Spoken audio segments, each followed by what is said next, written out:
Hello hello friend.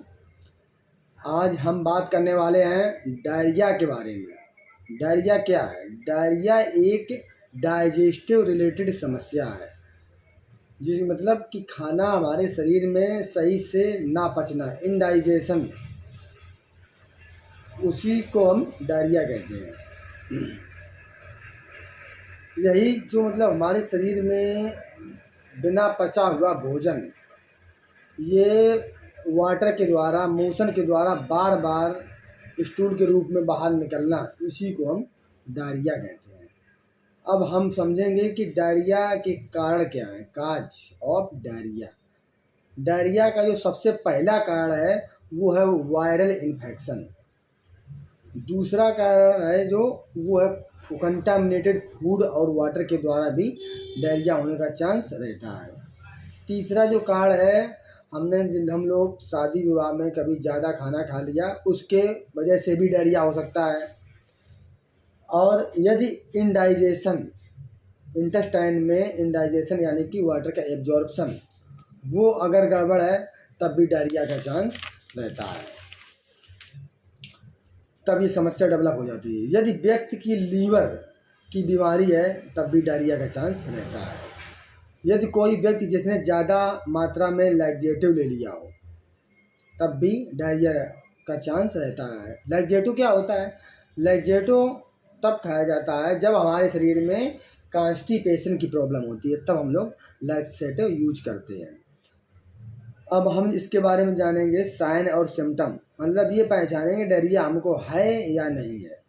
तो इसके लिए सबसे पहले तो जो पेशेंट होगा वो बार बार मोशन जाएगा, थोड़ी देर में मोशन जाएगा, और उसको पेट में भारीपन होगा, मरोड़ होगी, दर्द होगा, वोमिटिंग आएगी, नाजिया, जी मिचलाना, ये सिम्टम उसको दिखेंगे।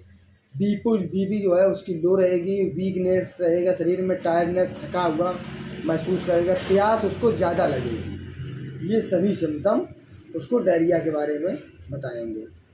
जब ये सभी सिम्टम आपको दिखें तो आप तुरंत डॉक्टर के पास जाएं। तो डॉक्टर के द्वारा जो ट्रीटमेंट दिया जाता है वो इस प्रकार होता है कि सबसे पहले जो डॉक्टर रहेगा वो बीपी इंस्ट्रूमेंट के द्वारा अपनी बीपी, उसकी जो बीपी चेक करेगा पेशेंट की। बीपी चेक करने के बाद में यदि बीपी नॉर्मल होगी तो क्या करेगा, जब बीपी नॉर्मल होगी तो सबसे पहले वो ओरल ट्रीटमेंट देगा। ओरल रिहाइड्रेशन जो होता है उसको मेंटेन करने के लिए ओआरएस वगैरह, ओआरएस का घोल देगा, ठीक। उसके बाद में ये जो लोपेरामाइड टेबलेट होती है, लोपेरामाइड 2 mg टेबलेट दिन में 2 बार देगा, आवश्यकता पड़ने पर दिन में 3 बार दी जाती है। और साथ में नॉरफ्लॉक्स TZ यानी कि नॉरफ्लॉक्सेसिन और टेनिडाजोल का कंपोजिशन देगा, या एनफ्लॉक्स TZ, या एक आती है ओफ्लैक्स OZ। ये दो में से कोई भी एक टेबलेट आप दे सकते हैं। जैसे सबसे पहले हमें बताने आपको दिखा भी देते हैं, ये जो टेबलेट है ये लोपेरामाइड, ये हमारे पास जो है ये लोपेरामाइड, ये 2 mg यानी कि एक टेबलेट आप उसको जब मोशन हो रहा होता है तब, और एक दोपहर में एक शाम को, 3 टेबलेट दें, और आवश्यकता पड़ने पर 2 भी या 3 दोनों चलाई जाती हैं, ठीक। उसके बाद में अब ये आपकी बात करें, ये है नॉरफ्लॉक्स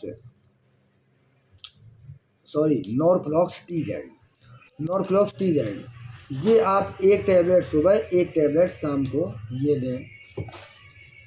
यदि उसी के दौरान उसका पेशेंट का पेट दर्द कर रहा है तो आप मेप्टल स्पास, एक टेबलेट उसको, मेप्टल स्पास की भी एक टेबलेट उसको दे सकते हैं। उसी के दौरान उसको जो है गैस बनती है, अगर उसको गैस बनती है इसी में आप एसीलैक भी आप मिला लें, एसीलैक भी मिला लें। और ORS तो उसको 1 लीटर में इसको घोल के 1 लीटर में जब उसको पानी प्यास लगे तब आप ORS ज़रूर देंगे, या ORS देंगे या इलेक्ट्रॉल, उसमें से 2 में से कुछ भी आप दे सकते हैं। यदि पेशेंट इससे कंट्रोल में नहीं आ रहा है तो आप पेरेंटल ट्रीटमेंट स्टार्ट कर देंगे। पेरेंटल ट्रीटमेंट में क्या करेंगे, सबसे पहले उसको बीपी के अकॉर्डिंग, बीपी के हिसाब से उसका ड्रिप यूज़ करेंगे। यदि पेशेंट की बीपी कम है तो आप एनएस यूज़ करें, यदि पेशेंट की बीपी नॉर्मल है तो आप डीएनएस यूज़ करें, और उसके आवश्यकता पड़ने पर एनएस डीएनएस दोनों दी जाती हैं, जिससे उसका डिहाइड्रेशन मेंटेन हो जाएगा। जब डिहाइड्रेशन मेंटेन हो जाएगा पेशेंट को आराम मिल जाएगा, उसके हिसाब से एडिशनल ट्रीटमेंट घर के लिए दे दिया जाता है। तो फ्रेंड धन्यवाद। आपको हमारी जानकारी कैसी लगी, बने रहिए हमारे साथ। धन्यवाद। हेलो फ्रेंड, आज हम बात करने वाले हैं डायरिया के बारे में। डायरिया क्या है? डायरिया एक डाइजेस्टिव रिलेटेड समस्या है, जी मतलब कि खाना हमारे शरीर में सही से ना पचना, इनडाइजेशन, उसी को हम डायरिया कहते हैं। यही जो मतलब हमारे शरीर में बिना पचा हुआ भोजन, ये वाटर के द्वारा, मोशन के द्वारा बार बार स्टूल के रूप में बाहर निकलना, इसी को हम डायरिया कहते हैं। अब हम समझेंगे कि डायरिया के कारण क्या है, काज ऑफ डायरिया।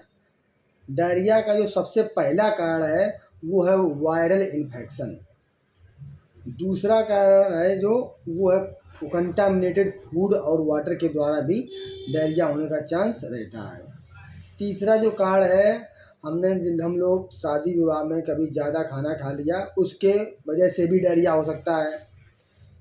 और यदि इंडाइजेशन, इंटेस्टाइन में इंडाइजेशन यानी कि वाटर का एब्जॉर्प्शन, वो अगर गड़बड़ है तब भी डायरिया का चांस रहता है, तब ये समस्या डेवलप हो जाती है। यदि व्यक्ति की लीवर की बीमारी है तब भी डायरिया का चांस रहता है। यदि कोई व्यक्ति जिसने ज़्यादा मात्रा में लैक्सेटिव ले लिया हो तब भी डायरिया का चांस रहता है। लैक्सेटिव क्या होता है? लैक्सेटिव तब खाया जाता है जब हमारे शरीर में कॉन्स्टिपेशन की प्रॉब्लम होती है, तब हम लोग लैक्सेटिव यूज करते हैं। अब हम इसके बारे में जानेंगे साइन और सिम्टम, मतलब ये पहचानेंगे डायरिया हमको है या नहीं है। तो इसके लिए सबसे पहले तो जो पेशेंट होगा वो बार बार मोशन जाएगा, थोड़ी देर में मोशन जाएगा, और उसको पेट में भारीपन होगा, मरोड़ होगी, दर्द होगा, वोमिटिंग आएगी, नाजिया, जी मिचलाना, ये सिम्टम उसको दिखेंगे। बीपी जो है उसकी लो रहेगी, वीकनेस रहेगा, शरीर में टायर्डनेस, थका हुआ महसूस करेगा, प्यास उसको ज़्यादा लगेगी। ये सभी सिम्टम उसको डायरिया के बारे में बताएंगे। जब ये सभी सिम्टम आपको दिखें तो आप तुरंत डॉक्टर के पास जाएं।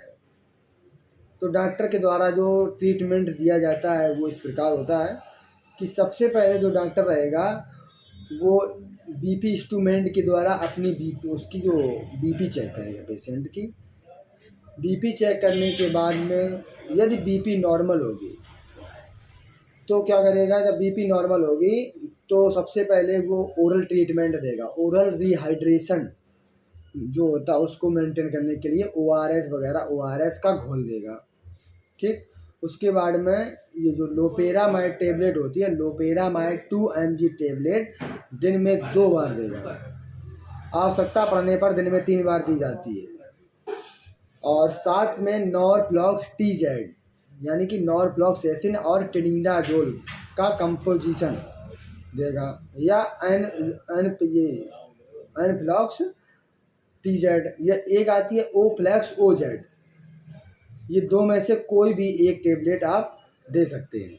जैसे सबसे पहले हमें आपको दिखा भी देते हैं, ये जो टेबलेट है ये लोपेरामाइड, ये हमारे पास जो है ये लोपेरामाइड, ये 2 mg यानी कि एक टेबलेट आप उसको जब मोशन हो रहा होता है तब, और एक दोपहर में एक शाम को, 3 टेबलेट दें, और आवश्यकता पड़ने पर 2 भी या 3 दोनों चलाई जाती हैं, ठीक। उसके बाद में अब ये आपकी बात करें, ये है नॉरफ्लॉक्स TZ। ये आप एक टेबलेट सुबह, एक टेबलेट शाम को ये दें। यदि उसी के दौरान उसका पेशेंट का पेट दर्द कर रहा है तो आप मेप्टल स्पास एक टेबलेट उसको मेप्टेस्पास की भी एक टेबलेट उसको दे सकते हैं। उसी के दौरान उसको जो है गैस बनती है, अगर इसको गैस बनती है इसी में आप एसी लाख भी आप मिला लें, एसी लाख भी मिला लें। और ORS तो उसको 1 लीटर में इसको घोल के 1 लीटर में जब उसको पानी प्यास लगे तब आप ORS ज़रूर देंगे, या ORS देंगे या इलेक्ट्रॉल, उसमें से 2 में से कुछ भी आप दे सकते हैं। यदि पेशेंट इससे कंट्रोल में नहीं आ रहा है तो आप पेरेंटल ट्रीटमेंट स्टार्ट कर देंगे।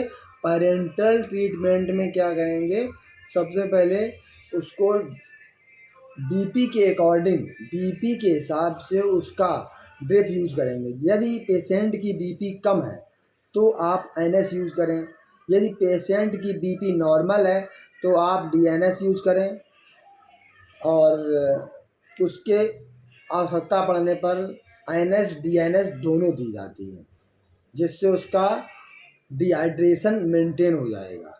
जब डिहाइड्रेशन मेंटेन हो जाएगा पेशेंट को आराम मिल जाएगा, उसके हिसाब से एडिशनल ट्रीटमेंट घर के लिए दे दिया जाता है। तो फ्रेंड धन्यवाद। आपको हमारी जानकारी कैसी लगी, बने रहिए हमारे साथ। धन्यवाद।